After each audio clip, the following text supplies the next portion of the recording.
आपका हमारी आध्यात्मिक यात्रा में हार्दिक स्वागत है। आप सुन रहे हैं शिव महापुराण, जो सनातन धर्म के ही अनमोल ग्रंथों में से एक है। इस श्रृंखला में हम आपके लिए ही इस दिव्य ग्रंथ के प्रत्येक अध्याय का शाश्वत पाठ प्रस्तुत करेंगे। आइए इस ज्ञान और धर्म की ही यात्रा को आरंभ करें। भगवान महादेव की महिमा और उपदेश से ही सजी इस पावन कथा के साथ ही ओम नमः शिवाय। 11वां अध्याय, प्रलयंकर शंकर द्वारा ही देवताओं को वरदान। व्यास जी बोले कि हे सर्वश्रेष्ठ ब्रह्मा के महापंडित पुत्र, आप धन्य हैं कि पाकर अब यह कहिए कि त्रिपुरों के नष्ट होने पर देवताओं ने क्या किया, मैं कहाँ चला गया, त्रिपुर पति कहाँ कहाँ चले गए। यदि यह शंभु कथा से के आश्रय हो तो उसे भी सुनाइए। शिव जी बोले। व्यास जी के ऐसा सुनकर ही ब्रह्मा जी के पुत्र सनत कुमार जी शिव जी के चरणों में स्मरण कर बोले कि महाबुद्धिमान पराशर पुत्र व्यास जी, सुनिए, शंकर जी के चरित्र बड़े ही अद्भुत है। शिव जी द्वारा ही त्रिपुरवासियों का संहार होने पर ही देवताओं को बड़ा आश्चर्य हुआ, परंतु प्रलयंकर शंकर के उस रौद्र तेज के समक्ष किसी का भी सिर उठाते न बनता था।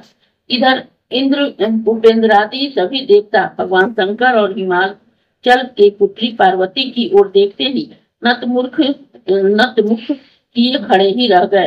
तब देव सेना की इस व्याकुलता को देख ऋषियों ने न रहा गया और वे कुछ कहकर भयंकर शंकर को प्रणाम करने लगे। ब्रह्मा भी भयभीत हो देवताओं सहित शंकर को स्तुति करने लगे। विष्णु जी से ने भी बड़ी स्तुति की। सनत कुमार जी कहते हैं कि जब ब्रह्मादि देवताओं ने इस प्रकार से भगवान शंकर की बहुत सी स्तुति की तो लोगों को कल्याण करता शिव जी ने प्रसन्न होकर कहा, हे देवताओं वर मांगो।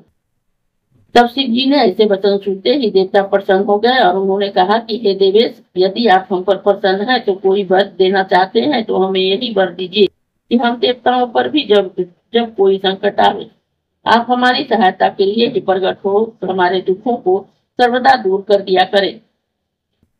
जब ब्रह्मा विष्णु और देवताओं ने ऐसा कहा तो शिव जी ने प्रसन्न होकर ही तथास्तु ऐसा ही होगा, मैं सदैव तुम्हारी अभिलाषाओं को पूर्ण करता रहूंगा। जो मेरे इस चरित्र को पढ़ेगा सुनेगा, मैं उसके सभी मनोरथों को सिद्ध करूंगा।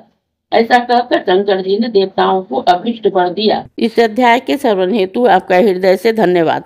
हम आशा करते हैं कि शिव महापुराण की यह दिव्य कथा आपको आध्यात्मिक शांति और गहन ज्ञान प्रदान कर रही होगी। कृपया अगले अध्याय के लिए हमारे साथ जुड़े रहें और अपने सुझाव एवं भावनाएं कमेंट के माध्यम से अवश्य साझा करें। धर्म, भक्ति और ज्ञान की इस पावन यात्रा में आपका साथ हमारे लिए अत्यंत मूल्यवान है। ओम नमः शिवाय। यदि यह प्रस्तुति आपको पसंद आई हो, लाइक करें, कमेंट करें, सब्सक्राइब जरूर करें, बेल आइकॉन दबाना ना भूलें ताकि अगला अध्याय आपसे छूटे नहीं। और इस पावन ज्ञान को ही शेयर करें अपने परिवार और मित्रों तक।